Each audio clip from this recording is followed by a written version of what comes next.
Hi, this is Howard Cooper, and before we jump into this podcast interview, I just wanted to share that I've been lucky enough over the last couple of years to have interviewed a bunch of other leading therapists and agents of change, really exploring their take on everything rapid change related.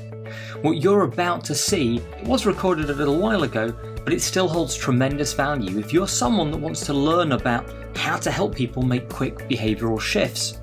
So I hope you enjoy, and to make sure you don't miss any of the new releases, then take action and click that subscribe button, and then you'll be kept in the loop when any new episodes come out. Welcome to the Rapid Change Matters podcast.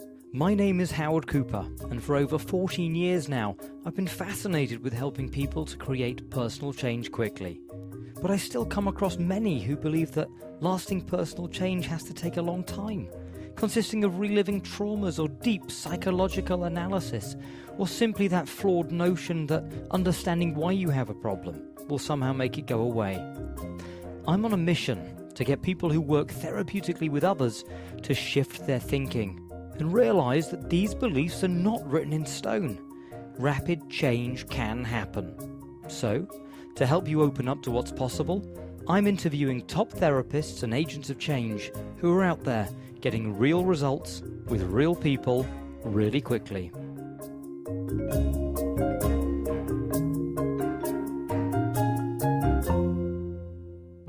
Before we get to the interview, I just wanted to let you know that I've written a quick-to-read, downloadable PDF on 5 strategies to amplify your client's response, with some great tips on getting your therapeutic suggestions to really sizzle.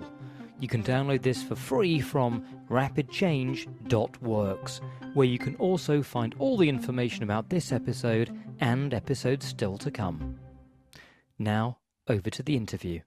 Today we are joined by Laura Spicer, a trainer and master practitioner of NLP, who's become known over the last 30 years for the speed at which she's able to help people create change.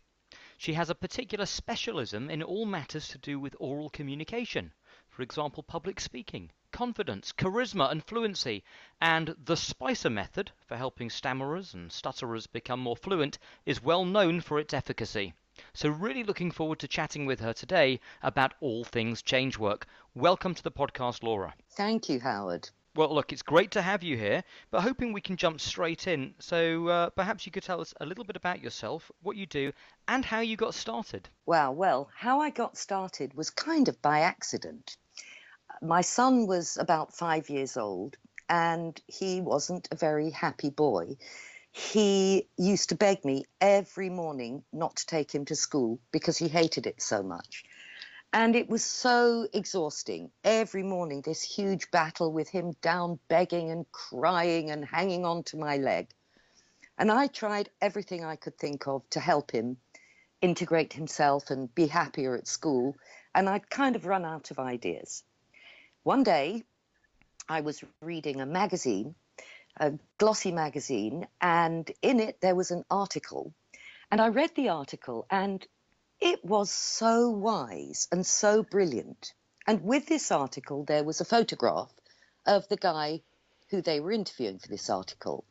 And it was incongruent. It looked like those words of amazing wisdom couldn't have come from this rough old rock and roller with a long ponytail, a leather jacket, and the fingernails of one hand painted black and the fingers on the other hand painted white. And it was just one of those moments where it made me stop and go, what's this? I reread the article, thought this might be someone that could help me with my son. So I phoned up to get an appointment with this guy who was Dr. Richard Bandler. And it was so expensive, I couldn't afford it. And I was upset about that. I wanted his help, but I couldn't afford his fees.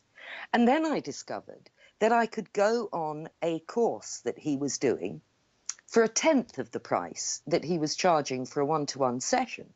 So I thought, what I'll do is I'll go on the course. I don't care about what the course is, but maybe I could grab him in a lunch break and get a bit of advice.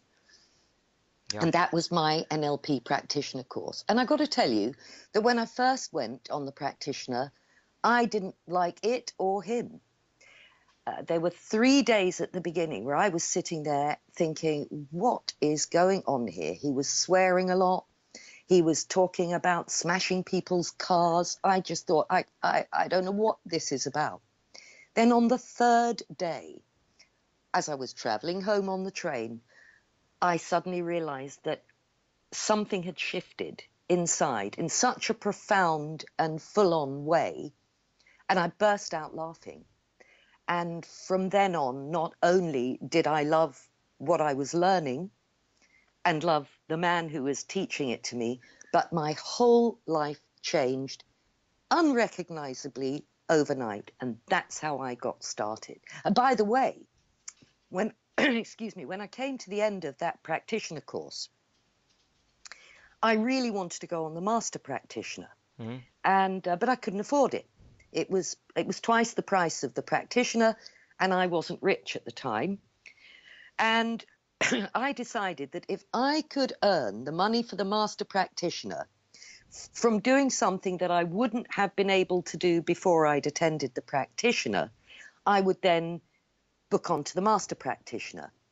And I thought, I'll give myself a year. It was £1,000 in those days. I'll give myself a year. And I'd done it in 3 weeks. Wow. And so in 3 weeks, I'd made £1,000 I couldn't otherwise have made. And I booked straight on to the next master prac and haven't looked back. That's absolutely amazing to hear. So, but what do you think it was that happened between days 3 and 4 of that experience? Well, I'm absolutely certain it was deliberate and purposeful on the part of the trainers. And I think that they spent the first few days clearing out the detritus, the old beliefs, the stupid stuff that I had in my head. And I think on day 3, they intended me to flip and start building up some good stuff. But they were clearing the old stuff first. And I didn't know. At the time, I didn't know what they were doing.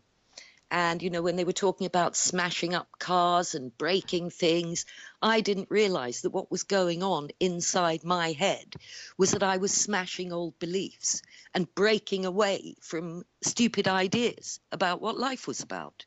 So they were being very purposeful, but I was very innocent. And I think they did their job really well, because by day 3, some old stupid beliefs I had about myself and the world had gone. Well, it's amazing to remember so vividly what that was like and that kind of transformation. And I know, because you've been involved also assisting on some of those courses as your experience within the field went on, that presumably you were able to help other people go through that same process that you went through. It's one of my favourite things to watch, is on that practitioner course what happens to people, more than on the master practitioner, more than on any other course. And I hold it with such high value that for both my children's 18th birthday, I thought there isn't a better present I could give them. So I gave both my children a practitioner course for their 18th birthday, and I think that was the best thing I did for my kids. When and how did you begin to get interested in this passion and specialism of yours, which is in oral communication, and how language and or the sound can impact people? Well, before I did my practitioner course, I was already a voice trainer. Aha. And I already had my own company, and I was going into corporate environments and training business people how to make greater impact, how to be more charismatic when they were giving presentations. And in those days, that was a minimum of a 2-day course. When I learned my NLP, I realized that I could really make that so much slicker, because I knew how to install the learnings much faster. And so I cut that course down to a day, and I could achieve in a day what I had previously been able to achieve in 2. Now I can achieve twice as much that I used to be able to achieve in 2 days in half a day. So I was already a voice trainer. However, And of course, that's super important. If you're a hypnotist or an NLP practitioner, you need to have the voice that carries the message. It's no good installing things in your clients with the wrong voice. If you say it's really exciting, it's just not going to do the job. So to me, it's one of the most important areas that you can add on to your trainings is to do some voice work, preferably with me, but definitely to do some voice work. And anyway, one day I was helping Paul McKenna, who was one of my teachers. I don't know if you know him. He's a hypnotist on TV. And I was helping him on a phobia day. And there was one girl there who had a terrible needle phobia. And he got her up on the stage and he showed her a needle at the other side of the room and she freaked out. And then he did a beautiful piece of change work in front of the audience. And then he could have a hypodermic syringe and lie it on her skin and she'd sit there as calm as anything. And when he did that, which was kind of the proof that all the work he'd just put in had worked, he stuck the microphone under her face and said, "How does that feel?" And nothing came out of her mouth. She couldn't speak. And the few words that she managed to get out were very stuttery. Mm-hmm.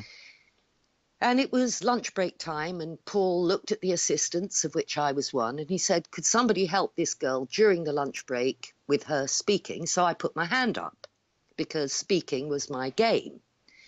I'd never worked with a stammerer before, but I took her off in the lunch break for half an hour.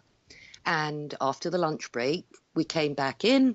She went on the stage and she spoke perfectly. And I think everybody was a little surprised that somebody who'd been had a very bad stammer could go to fluent so fast. Now, at the time, I didn't feel like I'd done anything special. I just thought I'd used my NLP. I believe very much in watching my clients very carefully, listening to them very carefully so that I can find out what's going on and then help them to do something more useful or more efficient. And that's what I'd done. But I didn't realize at that point that really there is nobody else who can do that. I don't know whether you'd call it a talent. It might be. But from then on, I started to work. People would send me stammerers. Yeah. And I got better and better at it. And now I think I'm one of the only people in the world that I would recommend somebody sees if they want to be more fluent. I've explored it. There are very few people that I could recommend. So tell me, because there's a couple of things that you've mentioned there that I'd love to talk to you more about. One is that you were looking, when you were working with her in the half an hour break, you were kind of looking to find out how she did things so that you could perhaps help her to do things more efficiently. And that is a different distinction, I would argue, than saying, so that I could cure her or I could fix her.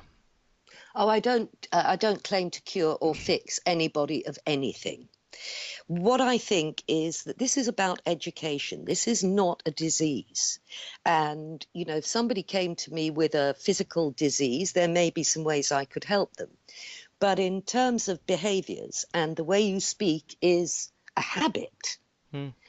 If you're using the muscles and your equipment wrongly, it will cause it to do something that you don't want. It's like driving a car around on no petrol. It will break down.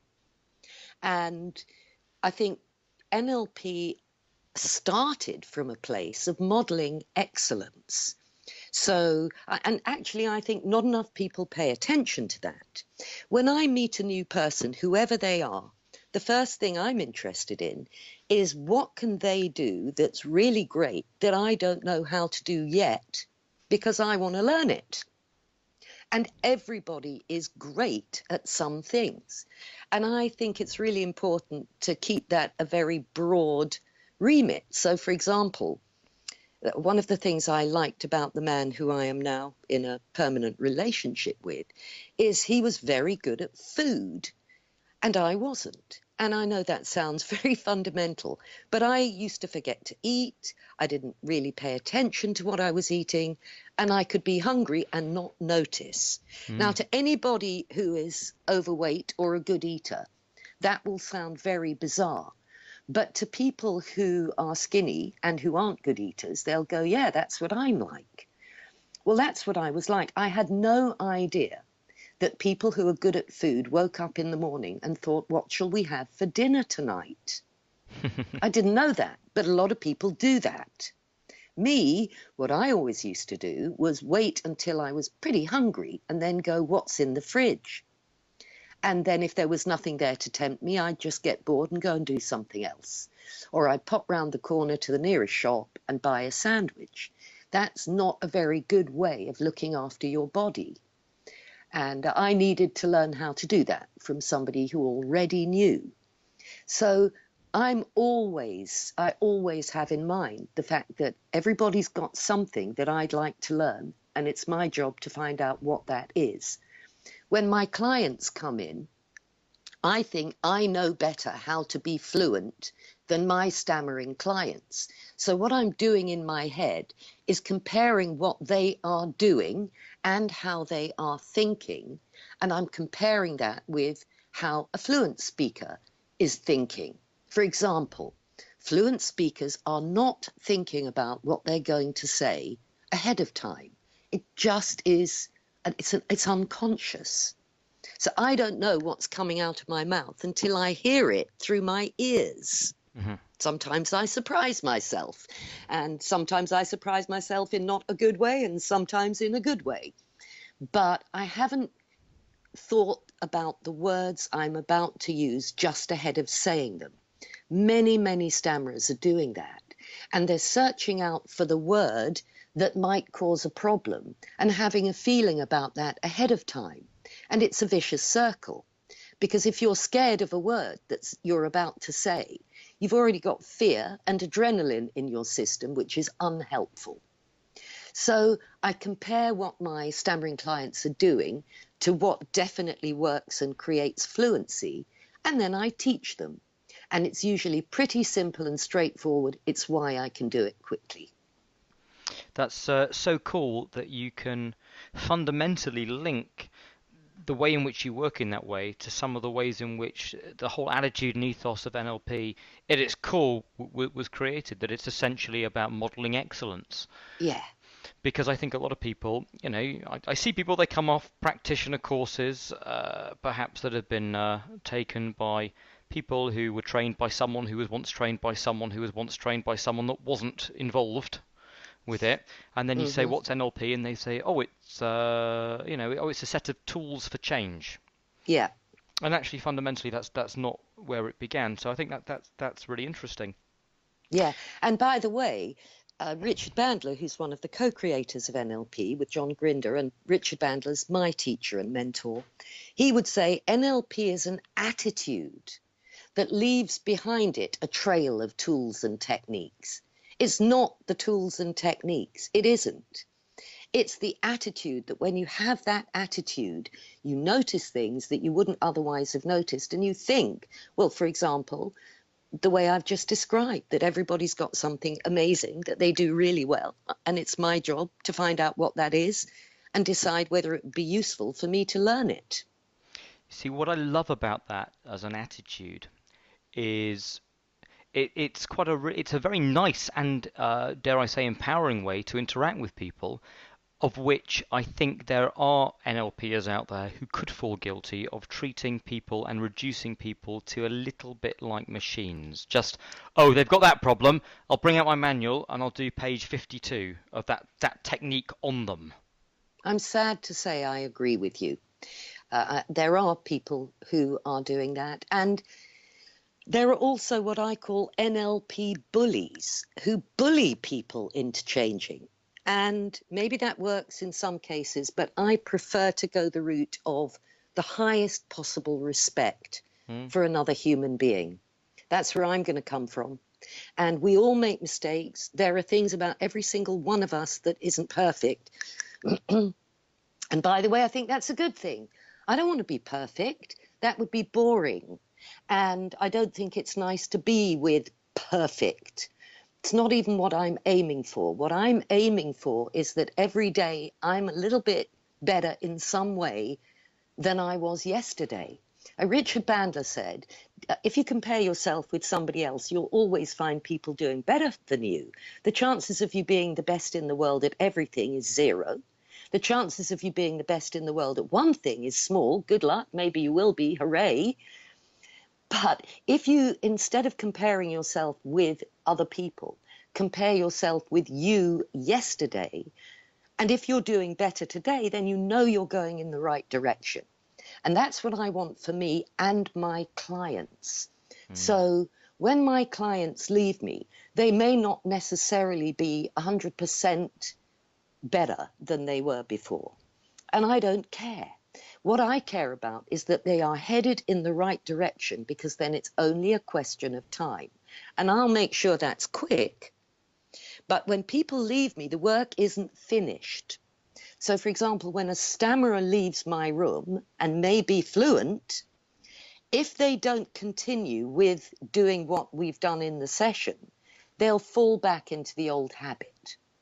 So even though I'm a great believer that change is very rapid, I think it is. It usually happens just in a heartbeat. But in order to consolidate that and make it something that is just automatically how you are from then on, I think that there's a stage which is called practice. You have to go and practice feeling that, thinking that, or doing that. And it's that practice which makes it permanent. So I check into my clients 2 weeks later, a month later, and sometimes 5 years down the line, I'll just suddenly phone up or email a client and go, how are you doing? Are you still fluent? Are you still happy? Are you still doing the things we worked on in the session? And if anybody said no, I would get them back and give them a free of charge session, probably, depending on why that was. I want my changes to be permanent. And not only that, I want every day for the work that I've done with my clients to help them to do better and better until they go much further than even I could have imagined before. I want their whole lives to open up. They might come to me for one thing. Say they come to me to get rid of nail biting. When they leave, they won't only not be biting their nails, they'll also be happier, healthier, more focused, more joyous about their lives, and more lovely for people to be with. So, this is a big old package that I want for my clients. Wow, it's it sounds absolutely fantastic. I have a question here, and whilst I know you do other work other than stammerers and stutterers, I want to stay focused just on there for a few more moments, because we've talked in the past about you work on the mindset or shifting the way they think about it very quickly. But as you've just mentioned, that there's some practice, there's some physical stuff that they've got to do to keep fluent and to have the physical changes to support those goals. If you're working with someone over, let's say, a fear or a phobia, they can often get direct and immediate testable results of, hey, guess what? I know it's worked. It's done. I couldn't hold the spider before, for example, and now at the end of the session I can do that. So how do you frame the work you do so that they kind of stay with it long enough whilst they're practicing so that they can become fluent? Yeah. Well, first of all, I give them practice exercises for both physiological and psychological, because I think, the old idea that there's your mental state and your physical state and they're unrelated is a very old-fashioned idea. Unfortunately, the medical establishment is still functioning along those lines in some cases. So, it's all disconnected. For example, at the moment, a relation of mine is in hospital. And as much as they try to give people good food in hospital, it's not very well thought through. And when you go to your doctor, the questions that are asked are not always going to be broad enough to take everything in. For example, in my own case, I've been to the doctor on a couple of occasions in my life with stomach problems, and I wasn't asked what I was eating. To me, that's a very basic question if somebody has a stomach problem.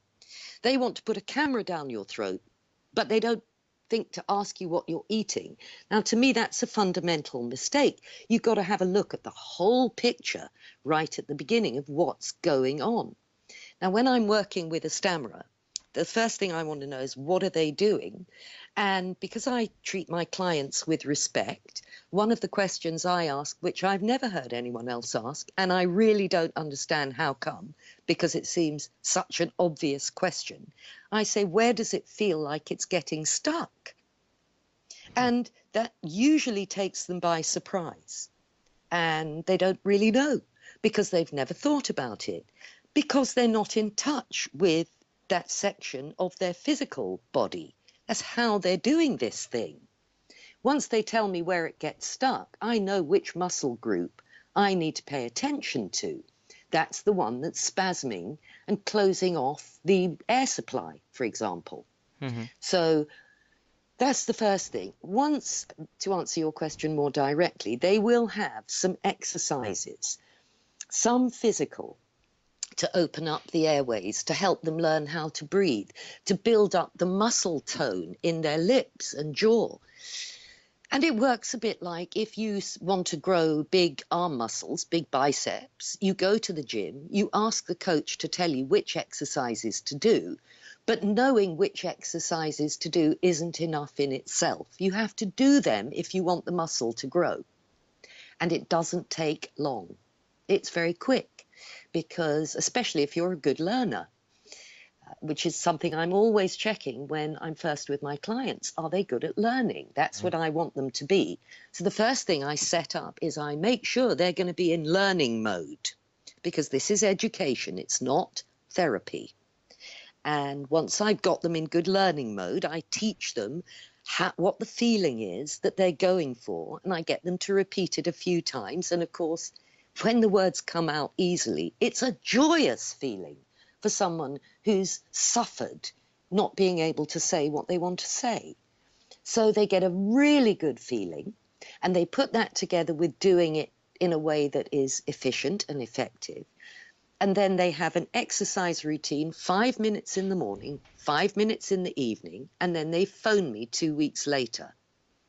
And then I will either adjust the exercise routine and say, carry on. And it usually takes, for an average learner, 1 month to train those muscles. Once they're trained, and the mindset, by the way, once the month has gone past, I send them off, and then I probably don't hear from them for 6 months or a year, at which point I might touch base with them, check it's all happening. Because once you're using your body right and you're thinking right, that's the exercise in itself. You've broken the habit.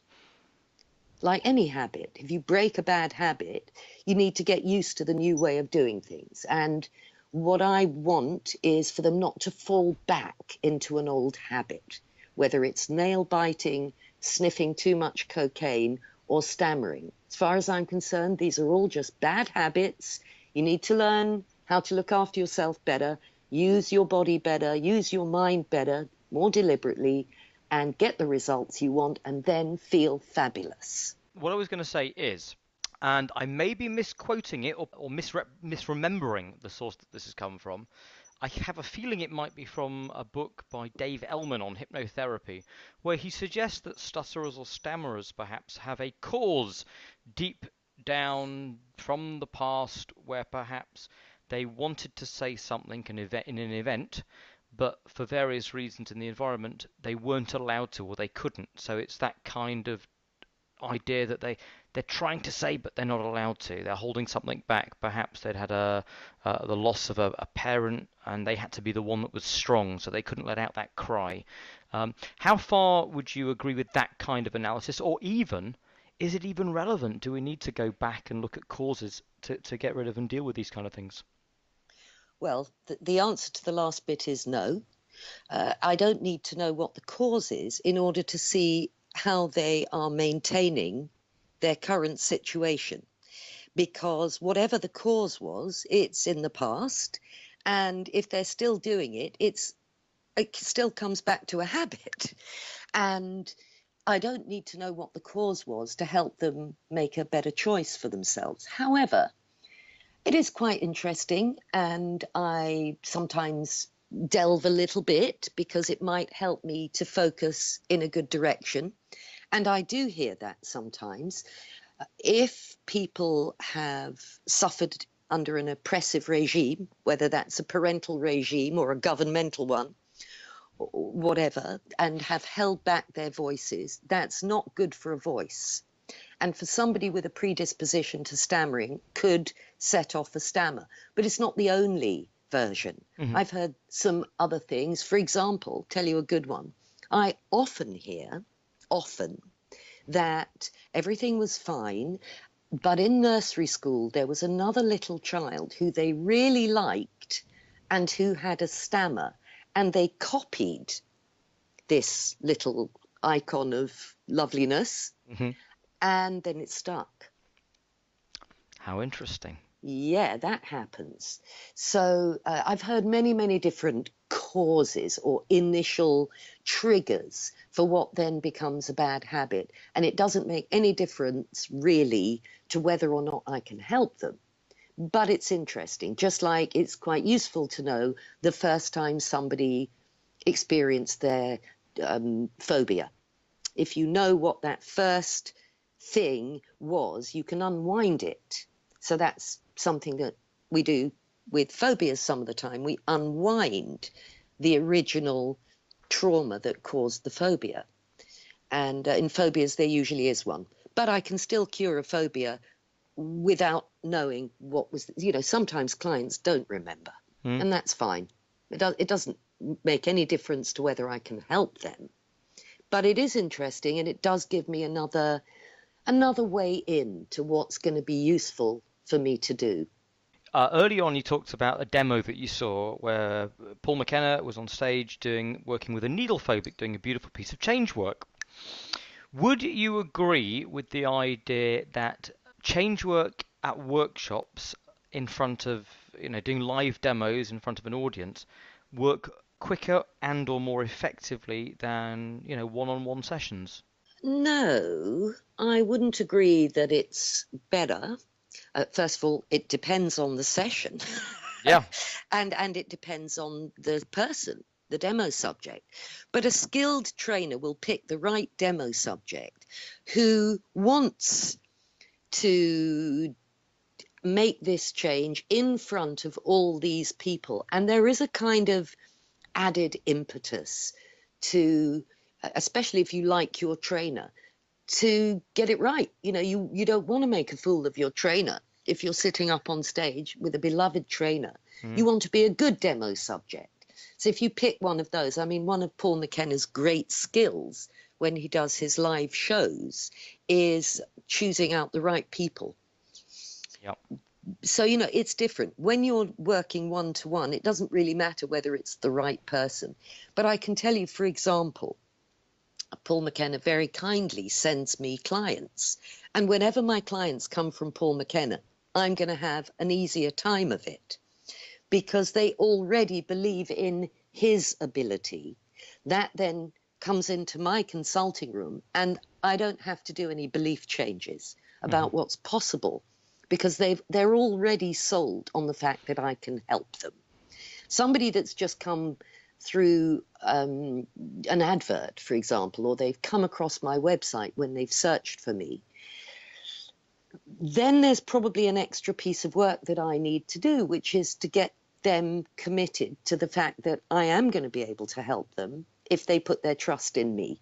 So the beginning of the session is going to be making sure that they're open to the work that we're about to do and not keeping a bit of themselves nervously back in case I do something that isn't in their best interest. That's not going to happen. Everything I do is going to be in their best interest. But I might say to them, if I say anything that doesn't fit for you or that in any way doesn't feel like it's going in absolutely the right direction for you, you can just delete it. So, and I have a funny example of that. I was once doing a piece of hypnosis with a woman, and for some reason, and I can't remember why, I mentioned pineapples. I think I was using it as an analogy, pulling out the leaves at the top of a pineapple or something like that. Mm-hmm. And when she came out of the trance, she said, I'm really glad you told me I could delete stuff. I'm very allergic to pineapples. Now, I don't know whether that in the state of hypnosis, that very open state, whether my talking about pineapples might have brought on her allergic response, but I'm really glad I said that up front. So she just went inside and went delete. Fine. That wasn't useful, but I didn't know that. There's no way I could have known. I don't know everything about my clients before they come in. Most of what I say is going to be general enough to be 100% fine, but just in case I get something wrong, I want them to know ahead that they're in charge of what they let in their head, and not just from me. Yep. In fact, I want them to be more in charge of filtering what they hear, because there's all sorts of stuff in the world. Just read a newspaper. You know, that could be instant fear and depression.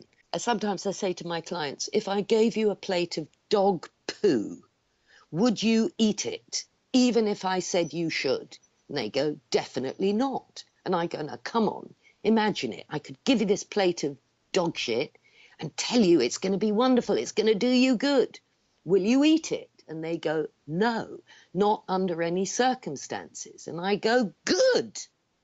Now stop letting people put dog shit in your head, because a lot of the problems that come to me are because people have put unhelpful beliefs or values or ideas into their heads. And I think we all need to have a little thing inside that filters out that crap. If somebody tells me I'm not capable of doing something, or that I'm not good enough, or that I shouldn't bother to try and reach for the stars, I'm going to filter that out. It's not helpful to me.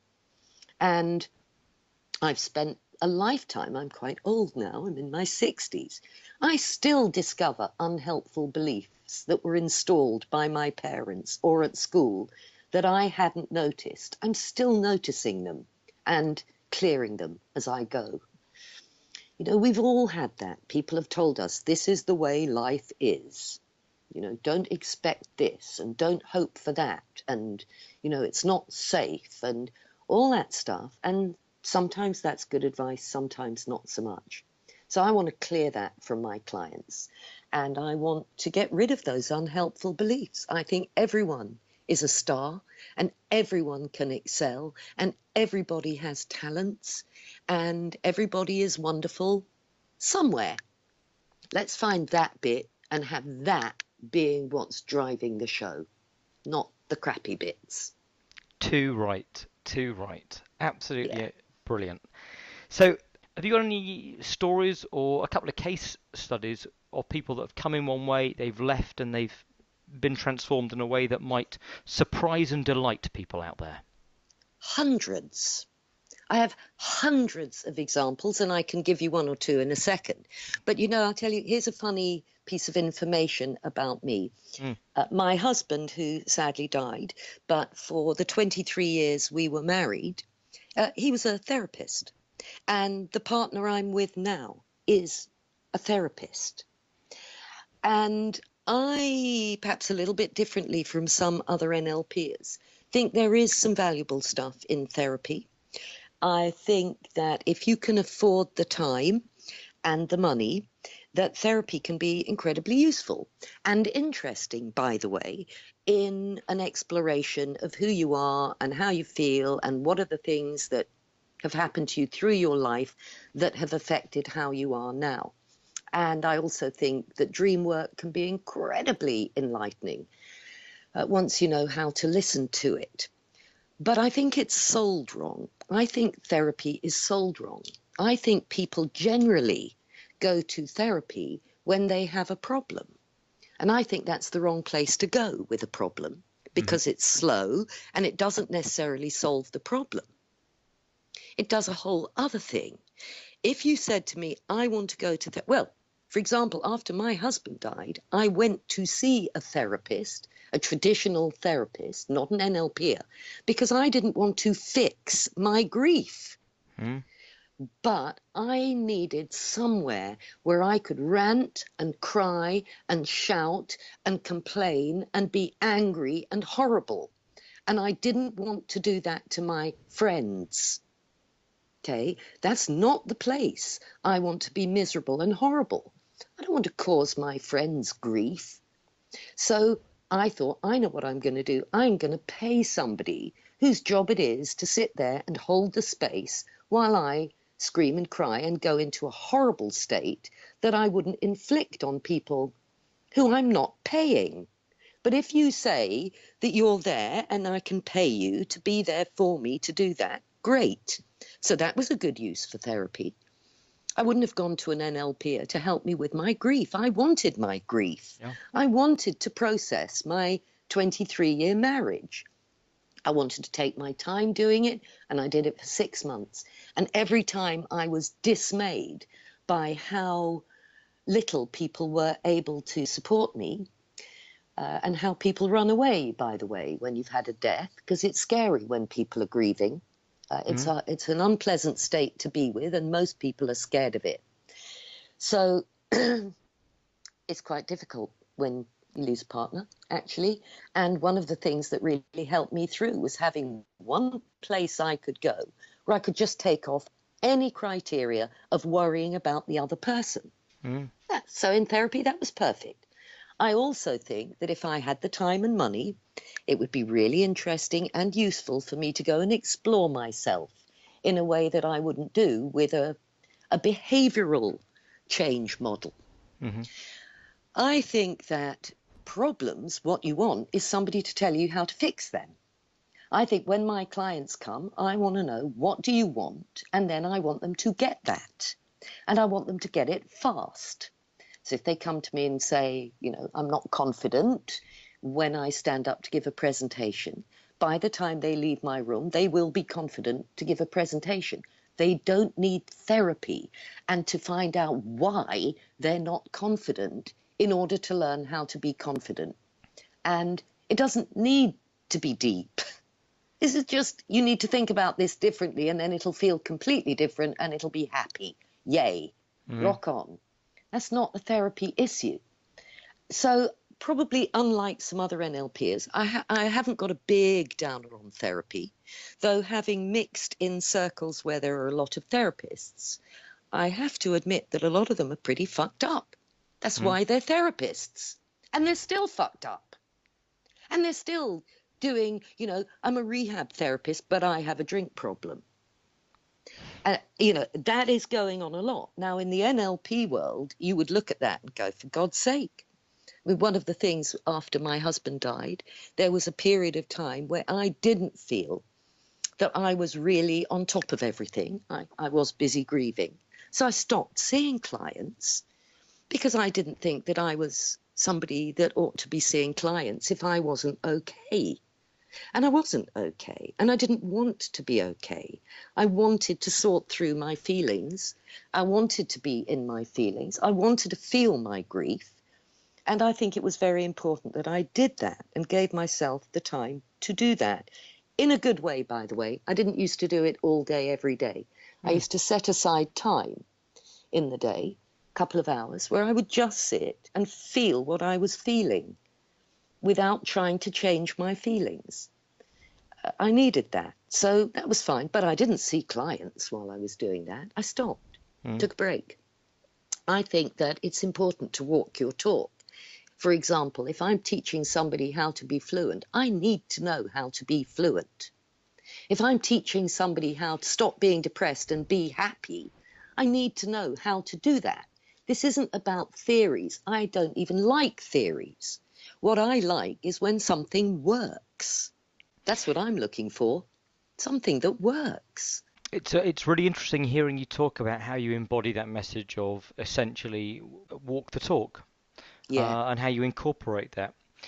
Because a lot of people will say, hey, guess what? You know, it's important to walk the talk, and it feels like a platitude that they churn out rather than something that they actually do embody.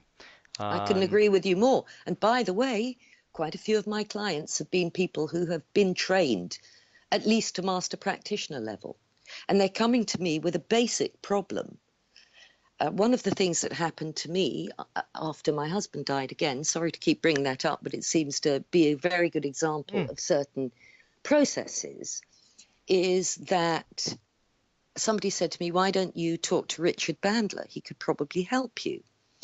And actually, I wrote to him at the time and said, I nearly came to see you, Richard, for some help with what I'm feeling. And then I realized I already had all the tools. And to me, and he sent me a lovely email back saying, I'm very proud of you, Laura, which I've kept. You know, it's a big deal for me. He's my mentor and my hero. And for him to say he's proud of me, that meant a lot to me. But I think that when you come out of a master practitioner, you're at the beginning of a wonderful journey of discovery, just like when you pass your driving test. It's afterwards that you get good at driving. I think when you come out of your master practitioner, you've got all the resources you need. Now you've got to go out there and live it and do it and work on yourself. The first person to work on is yourself. And I am often somewhat surprised by people who come to me who have already got their trainings and who are not noticing what they're saying to themselves and not changing the movies inside their mind so that they can be and do more of what they want to be and do. And then they come to me and I just remind them, do you remember when you learned this? And they go, oh, yes. And then they do it and they go, oh, that's better. And those sessions are often about, do you remember this? And, you know, Richard Bandler said that. And I just remind them and then they apply it to themselves and it helps them to be where they want to be. But I'm surprised at how many people don't do that. They just go into the business of helping other people, but they're still screwy. That's not right to me. I'm a blissfully happy person. I still have problems. I have to deal with them. I still have some days when I'm not on top form, but I know how to get back there. And I know how to be deliberate about my internal state. And mostly I'm always walking the talk. Doesn't mean I'm perfect yet. I'm not aiming to be. I like working on myself, but I never stop listening to what I'm saying to myself, how I'm saying it. I never stop noticing what movies are in my mind, and I never forget to keep my eye on the prize. Richard Bandler said a beautiful thing. It's one of the quotes I use a lot, which is, happiness isn't the prize you get for running away from pain. Now, that's quite a funny statement for Richard Bandler, for any NLPer, because there's a lot of negatives in there, but they're important because that's what it's about.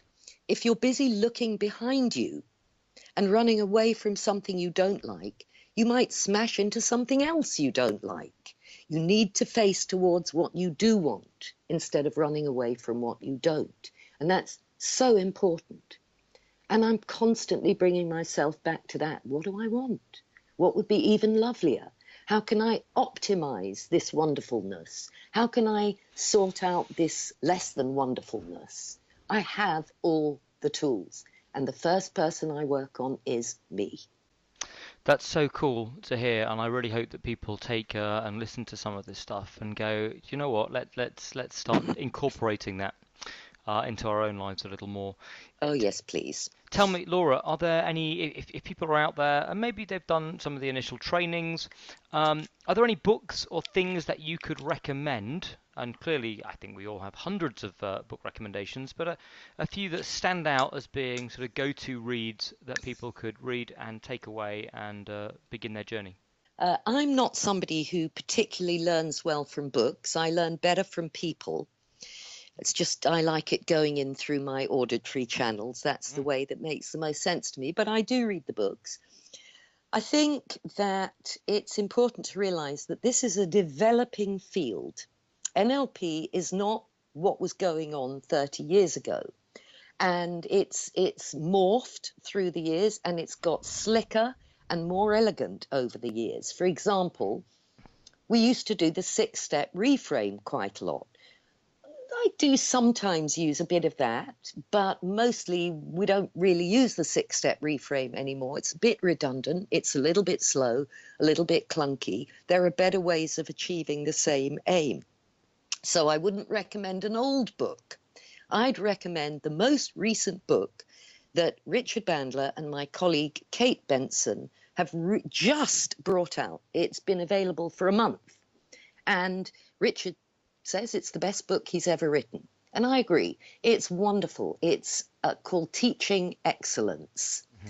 And it's all about how to teach and how to learn.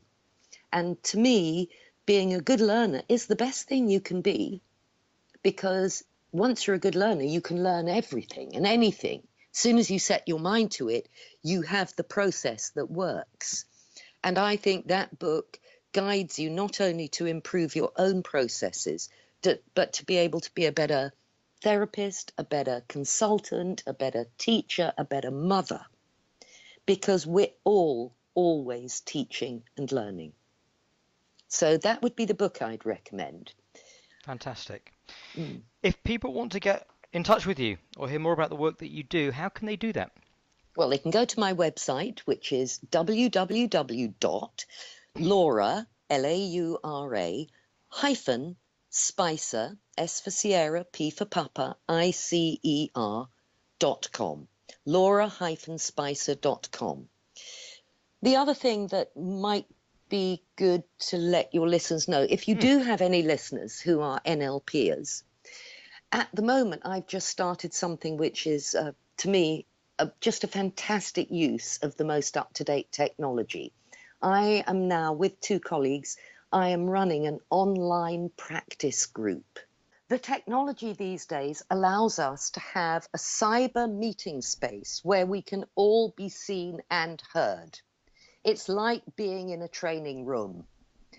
It's so great, except you can stay at home and sit in your comfy chair, and you don't have to go anywhere, and you don't have to find parking, and you don't have to spend money on petrol and hotels. You are able to practice with other NLP colleagues, and this is for NLPers rather than hypnotherapists, because we're going to be practicing NLP techniques. It's not training, it's just fun practice, and that's happening once a month. So if you're interested in that, check out my website.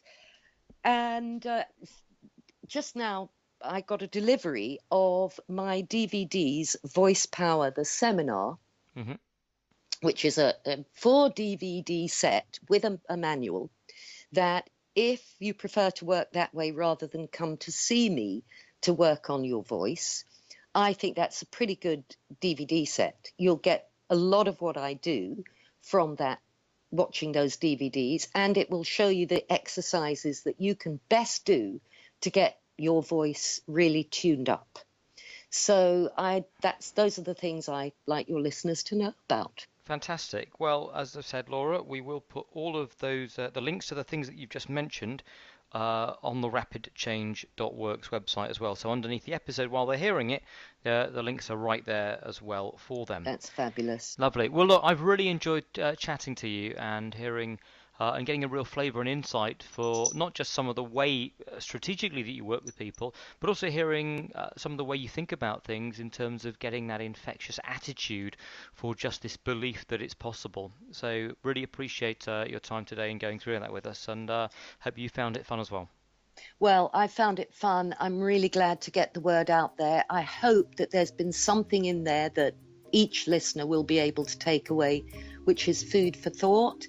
And I'd be very happy to hear from people what they thought about this podcast or anything else that I do. Love getting feedback. I'm always learning. If there's something that any listener has really liked about what I've said, I'd love to know. And if there's something that anybody disagrees with, I'm always interested. I hope you enjoyed this episode. And if you did, why not share it with anyone you think might be interested? And even head over to iTunes to give us a glowing review. You'll find more about what's coming up on our Facebook page, facebook.com/rapidchangeworks. And of course, you'll find all the links related to this episode, plus those free 5 steps to getting your suggestions to sizzle over at rapidchange.works.